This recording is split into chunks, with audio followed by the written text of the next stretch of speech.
A struggle with poverty can be a long story of persistence or a quick response to a crisis. The city's anti-poverty agency, ABCD, offers help with both kinds of effort, but in ways dramatically changed by the COVID-19 emergency. To tell us about that change and new urgent needs for help from the federal government is ABCD's president and CEO, John Drew. Thank you very much for being with us, John. Thank you, Chris. John, it seems to me you have to do more and less at the same time. What's that like exactly? Yeah, walking and chewing gum at the same time. I've been doing this a long time, as you may know.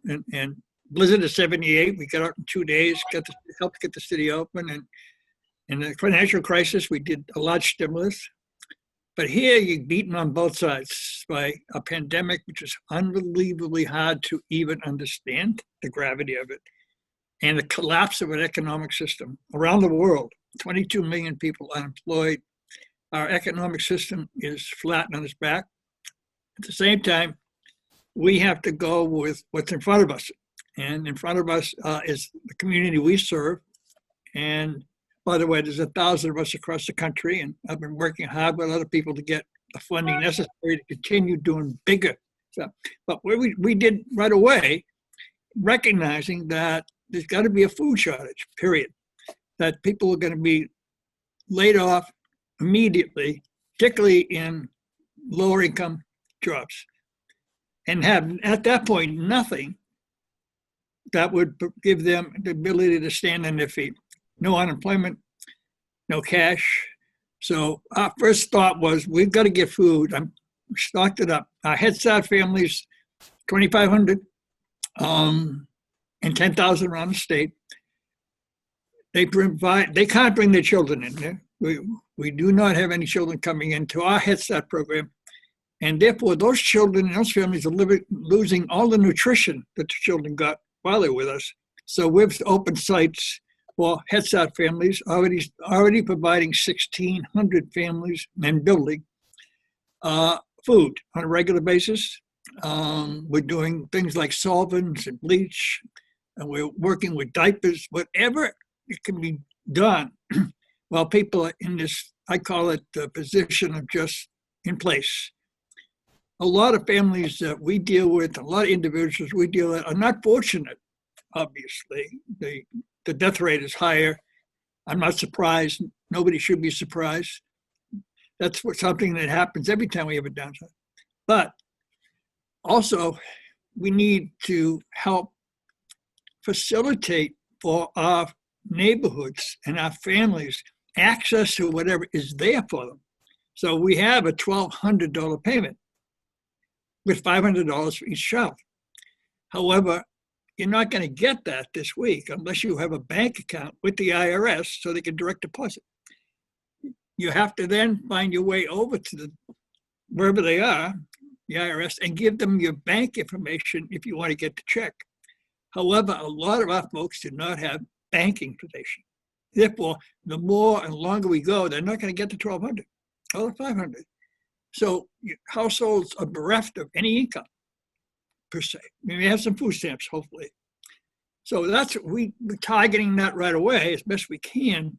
We want to be in a position, and with as much research as we can, to fill in the gap between having nothing and maybe become homeless or maybe nutritionally, whatever, our elderly are in trouble, but with resources that we're raising and bringing in to fill that gap in places where people need to get to the next place. They need to get the unemployment check, but that's not coming up.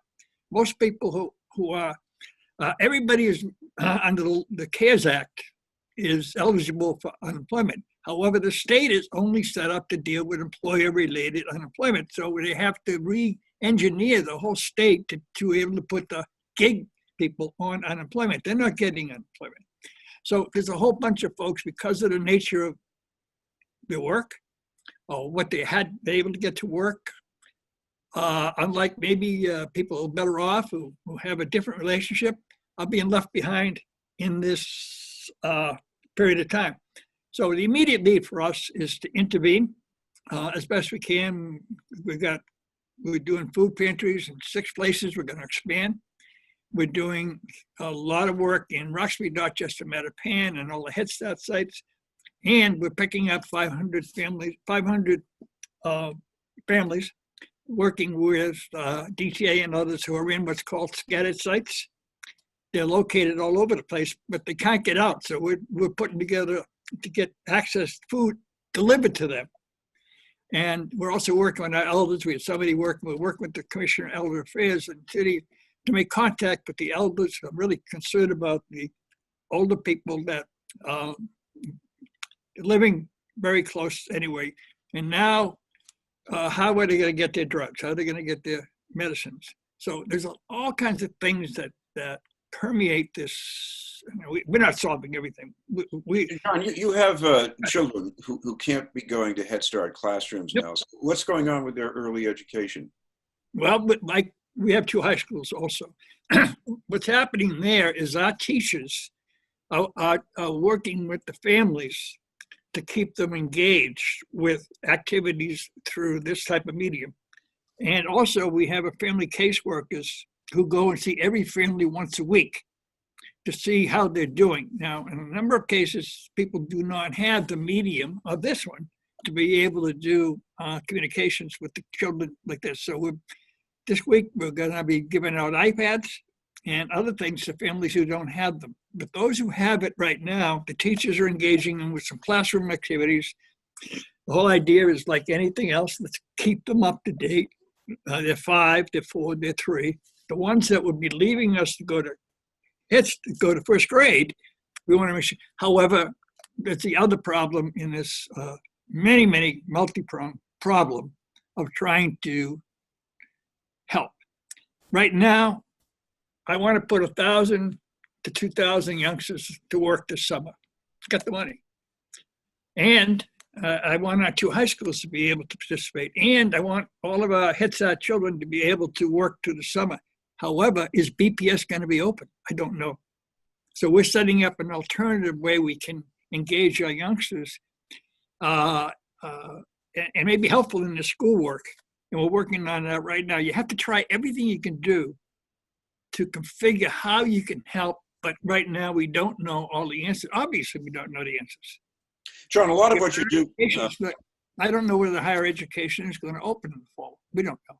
So we're making plans for that.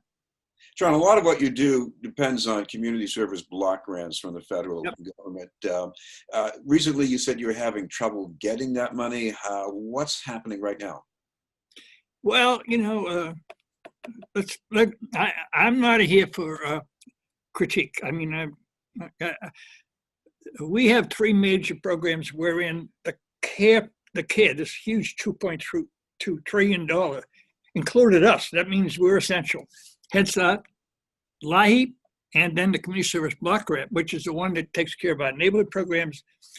And quite frankly, up until this past weekend, they hadn't been able to get out of their way in Washington to get the CSBG out. So we've been in touch with our senators, and Markey's been great, and others, to tell them that they really got to release the money. This is ridiculous. So we did finally we got a notice Monday that the states are now money goes to the states. The states are not going to be notified. That'll take some time, but at least a start. They hadn't even done that. 2, the states then have to provide 90% of that money to us as CAPS. And so it's probably a few more weeks, a couple more weeks. But I can't tell you why they can get out of the way. But it does get you a little angry that the money for the low-income program got boxed up that way. Let's write it off to they had a problem how they're doing it. My hope is that within the next 2-3 weeks, we'll have access to our portion of the $1 billion in Boston. But I didn't wait. I authorized $350,000 a few weeks ago in anticipation of this for food, housing, and so my staff can have resources. I assumed I was going to get the money. When it gets in, we'll replace it, but I couldn't wait. So once we get going, it'll flow, but it'll be helpful. And obviously it'll be helpful. We'll be able to probably double the size of our ground game. and take on more responsibility. We want to do more at homeless. We want to do more with education. We want to do more with other things. Give us this opportunity. We may have lost a month, but we'll get it back somehow. Finally, John, I'm sure more people out there who do need help. If they want to call ABCD, what's the best way for them to do that right now? If you want to get to our community coordination, which is emergency service, 617-348-6559. General contact, our switchboard 617-348-6000.